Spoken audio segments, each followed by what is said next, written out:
Hi, and welcome to week 10. I realized I put this in the wrong spot.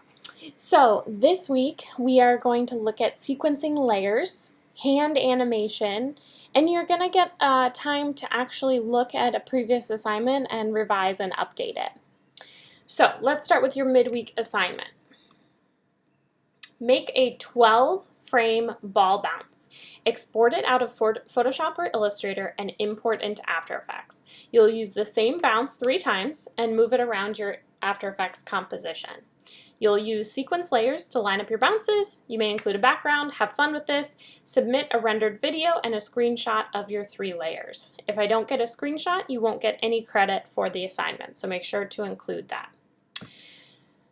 Really quickly, when you open up After Effects, there are little tutorials here and going to learn. So if you're not sure how to do something or you would like to see more tutorials, I'm sure you like my tutorials, but After Effects actually has their own set. How do we add special effects? Now this is more motion graphics, so we don't get too much into special effects, but if you go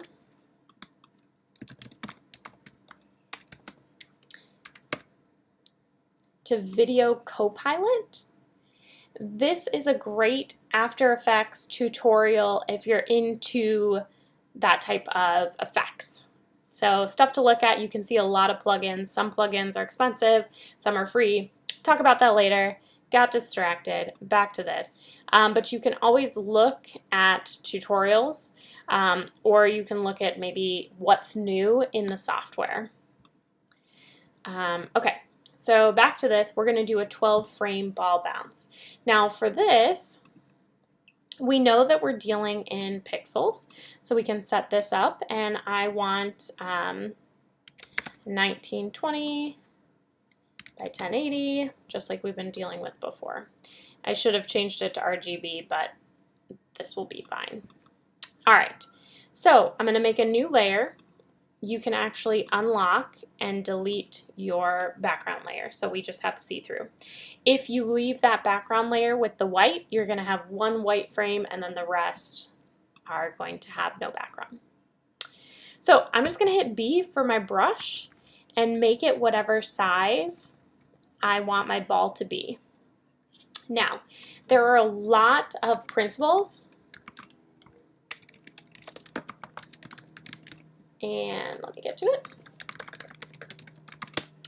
Things to think about. So I can go literally on and on and on about the principles of animation. So if anyone wants to discuss it more, feel free to reach out and we can talk about it.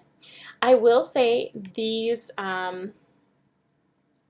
this YouTube series, the 12 Principles of Animation, Alan Becker tutorials are really helpful, and it kind of sends it home, the different ideas. I decided to make a video series dedicated to the 12 principles of animation, as described by the legendary animators Frank Thomas and Ollie Johnston. So these principles have been around for a very long time, okay?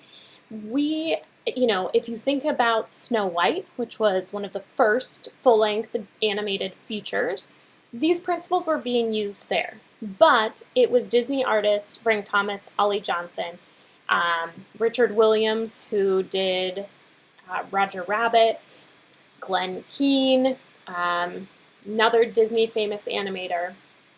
These men kind of thought about it and sat down and said, you know what? Why is this working? What makes this seem real even though it's a cartoon? What draws in an audience? What adds humor to what we're doing?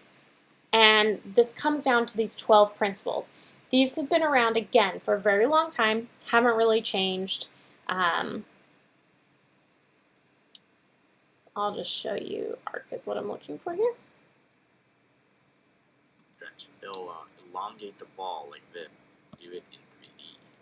Another important note is that the ball does not have to be stretching the entire time that it's falling. When it's just starting to fall, it should have it. You can watch these, and again, I'll go over these in a second. But see how these are spaced out?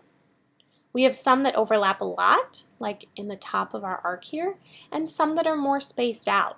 This deals with a lot of the principles. So if something is spaced out, it's going to appear like it's moving faster because each of these frames, each of these balls, are taking up one frame of action.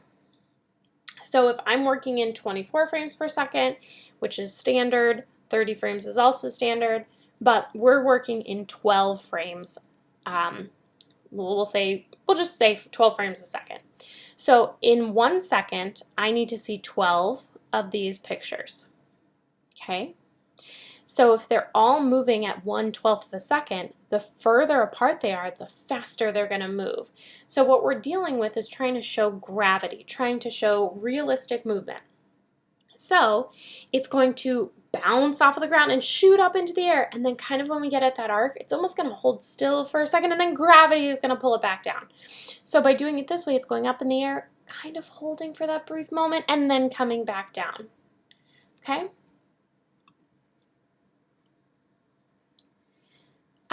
Squash and stretch is how we show mass and rigidity. So if I'm dealing with a rubber dodgeball, I'm going to have a lot of squash and stretch. When that hits the ground, that thing is going to flatten like a pancake and stretch far out, and it's going to come back up in the air. Now with this though, you can't, again, lose mass and rigidity. So if I'm going to squash, I need to stretch it out as well, and vice versa. If you're doing a bowling ball, you would just have a very minimal amount of squash and stretch. And again, I'm going to go through these rather quickly. Yes, we use these in motion design, but this is more animated. You'll want to think about these though when you're kind of doing logo design. Any type of animation that you're doing, you can add some of these to make it seem realistic, to think about the timing. So, anticipation, the action before the action. A lot of people think if I'm going to get a pie thrown in my face, my anticipation is me looking away, closing my eyes, and putting my hands up. But in an animation sense, anticipation is the action before the action, and it normally happens in the opposite direction. So if I'm throwing a football, I'm going to pull my arm back. That is the anticipation.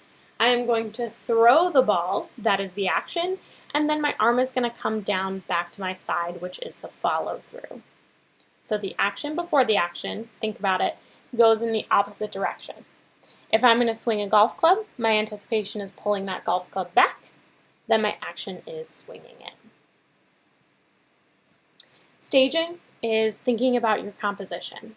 How are we going to guide our viewer around our page? We've talked about this earlier, kind of with the Ken Burns. When you are positioning something and it's transitioning to something else, pay attention to where your eye is and how you want to move around the page.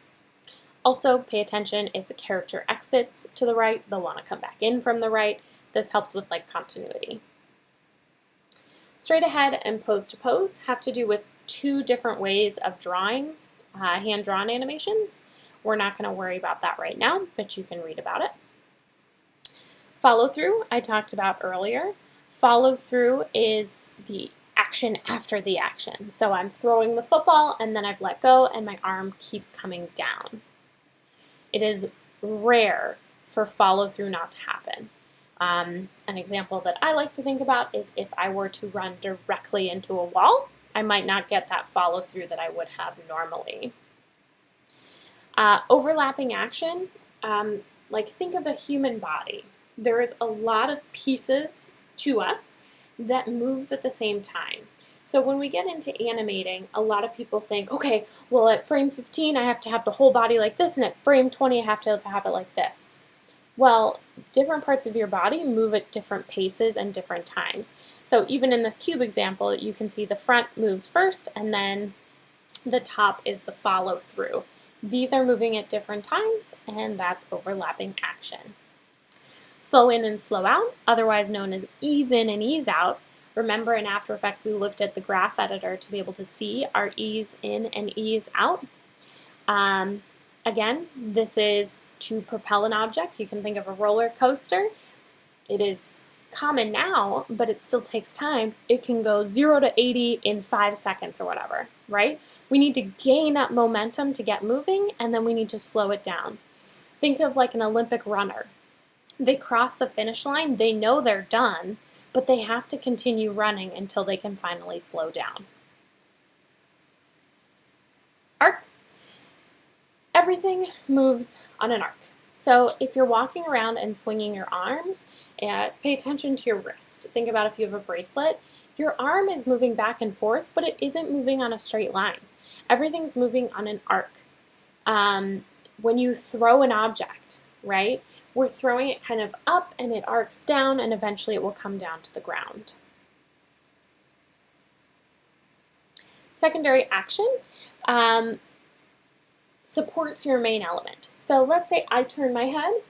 When I turn my head, after I turn my head, my hair comes following behind it.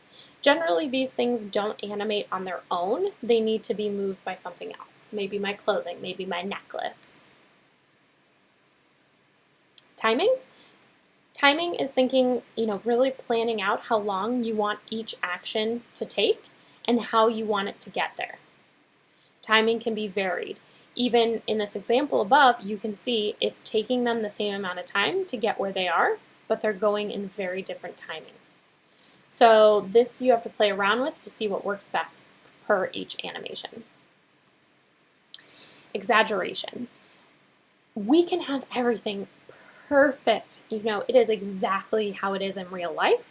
And people might think, well, that doesn't look natural, that doesn't look right.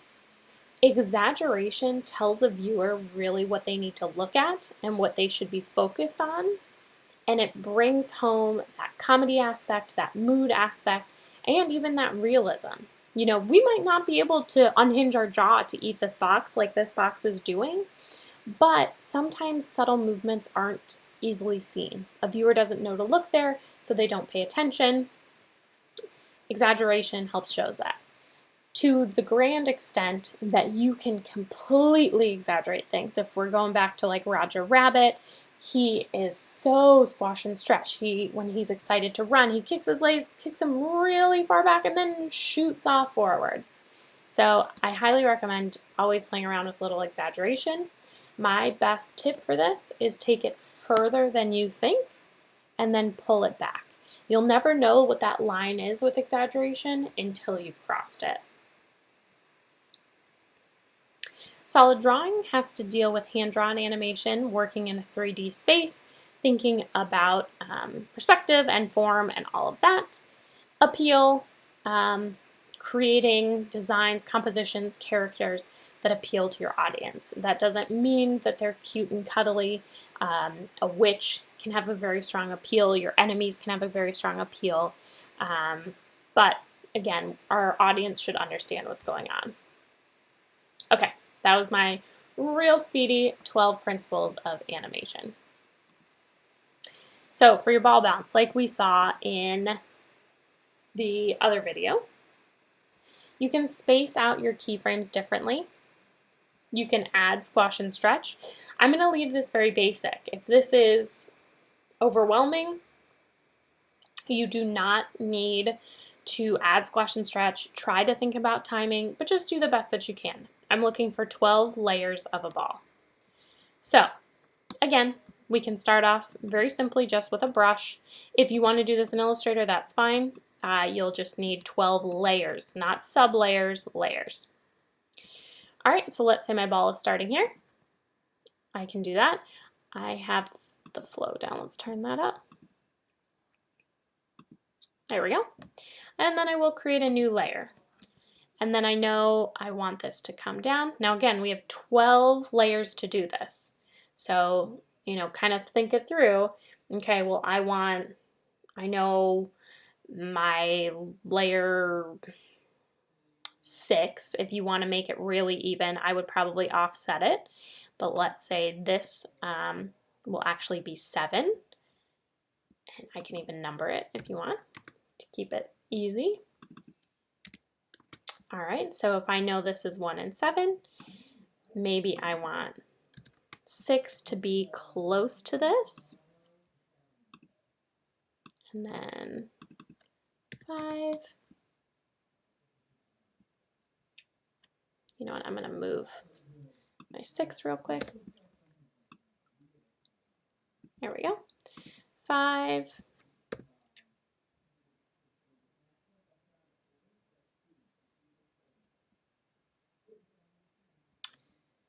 And 4, 3, 2. I'm just going to get my layers set up. So 4, 3, 2. I'm going to move my 7 and my 6 over because I just don't like where I put them. There we go. Okay, so 5. I'm going to have close. 4. A little bit spaced out more. 3. A little spaced out. And 2. Put it kind of right in the middle here. So it's slow, going faster, and then really slowing down. And then I'll want 8, 9, 10, 11, 12, because I said we need to have a 12 frame ball bounce. You can do multiple bounces if you want. You can leave it simple. Oops. All right. So 7, 8, 9, 10, 11, and 12. Okay, now you could leave it just like this if that's what you want to work with. You can go in and do a free transform to add some squash and stretch. If you hold shift, you can break the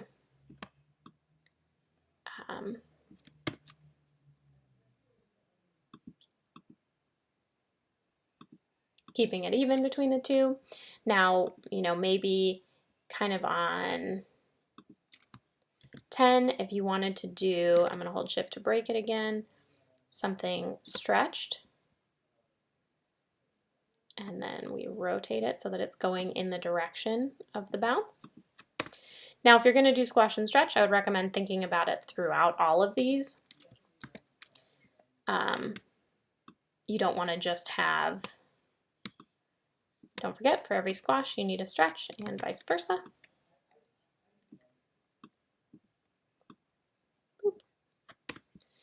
Okay, so you would probably have these ones all be stretched. You'd have your top one be the regular ball. You could have these ones be pretty close to the regular ball, and these kind of middle ones here, the regular ball. Now, this is fine and dandy, but it's hard to tell what we're looking at, right? Well, you want to select your first frame, which should be at the bottom, hold shift and grab the top frame, which would be number 12. And we're going to go to Window, Timeline. Then this opens up your timeline down here. If we click this little arrow, it's video timeline or frame animation. Click on frame animation. We only have one thing here, so you want to click these lines in the corner of the window and go to make frames from layers. Hit OK. And that's why it's important that we had all of them selected, starting with frame 1 and then frame 12. Then you can hit play. You can see what that little squash and stretch really adds to it, right? Isn't that cool? You just made an animation. You thought about it frame by frame. Now we have to realize how to get these layers out of here. So I would actually recommend that we just call these ball. You can name it whatever you want. If you want it, oops, if you wanted it to just be the letter B, you can do that.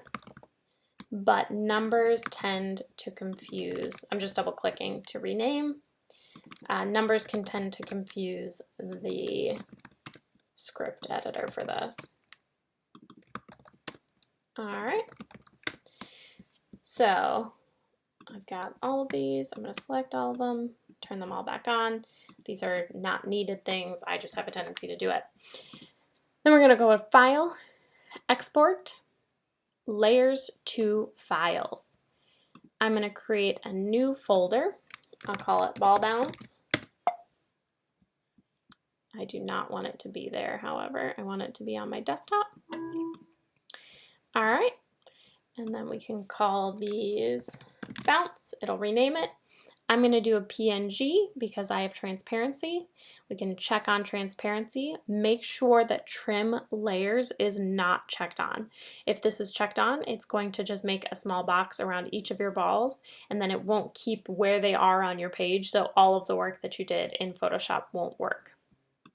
Then you can click Run. You'll see in your layers it's going through and saving one at a time. So this is going to help us when we import into After Effects. It's going to actually create a series for us. So I'm going to let that run and open up my After Effects at the same time, which should cause a lot of fan to run. Export to layers to files was successful. Great. Okay, let me look. Somehow it didn't go into my file, it just went on the desktop. That's fine. I'll just put these into ball bounce. All right, so you can see we've got my ball bounce. Cool. Now in After Effects, I'm going to do a new composition, 1920, 1080. I'm going to change my frame rate down to 12. We're going to slow it down a bit. I'll hit OK. File, import file, or right mouse click, import file. Now the cool thing is we can go through this, and I'm going to go into my ball bounce and grab the first one. Now look, this says PNG sequence. Make sure that's checked on, and I'll hit open. You can see over here it says 0000 to 0011. So that's getting my 12 layers in. Now, I said 12 frames per second, so this is only 1 second of animation. For the sake of learning, I'm going to actually delete that from down here. I'm going to right mouse click, interpret footage, main, and I'm just going to do 2 frames a second. Okay, I'll hit OK, and I'll drag this down. We can zoom in this and zoom in this.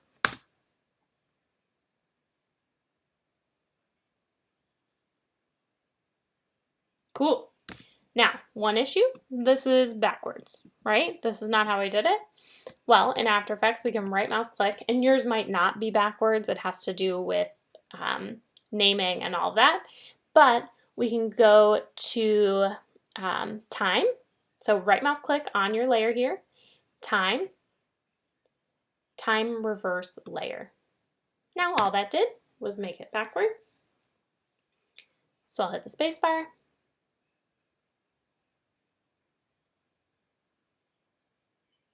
Okay. Now what I could also do is speed it up. So I can right mouse click and go to time and do time stretch. So that lets you stretch or speed it up. So if I'm currently at 6 seconds, and you know what, I just want it to be 4 seconds, and then I can hit OK. And then we move this back to the beginning. Cool. Get that set however you want it. Now I want 3 of these. Remember I said we can do 3, we can move them around if we want. So I'm going to copy, paste, paste. I'm going to click the top one. Order matters. So click the top, then the bottom. See how these are all in a straight line?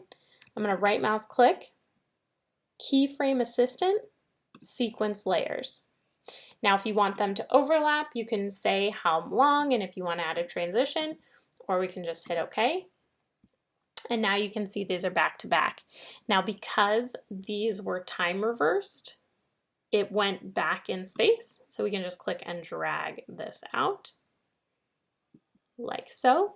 But you can see the sequence layers puts them right next to each other.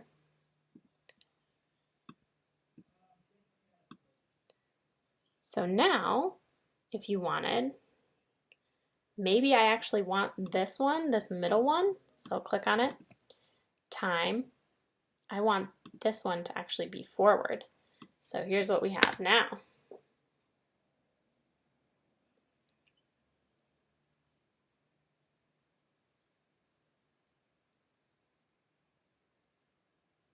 Going back and forth. Or you could play around with scale. and move around different ones. So you could have them go, across your composition, whatever you want to do, but then just make sure you do a screenshot so I can see your 3 layers that are sequenced and that you have your bounce brought in as a sequence on its own. Okay? I know that's a lot for kind of the first part of the week, but I just want you to be aware of these key tools. And then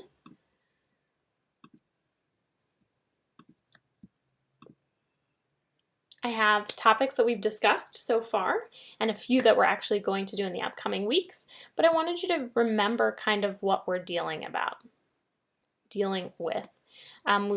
We haven't done cameras and lights really. We talked about 3D. We haven't done green screen and rotoscoping, but we have done everything else on this list. Okay. Motion blur is this these little 3 balls here. Just like we turned on 3D, you can turn on motion blur here. I'm going to make it a little bit more obvious. So let's say I want a circle, since we're dealing with ball bounces. Okay, and I'm going to animate the position, and we'll move it over here.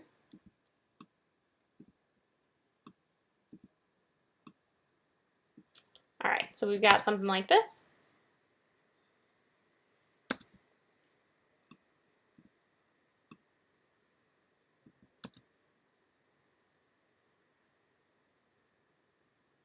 Okay, if we check on that motion blur, you can see it just adds a little blur, and depending upon how far the object is moving, it gets more blur.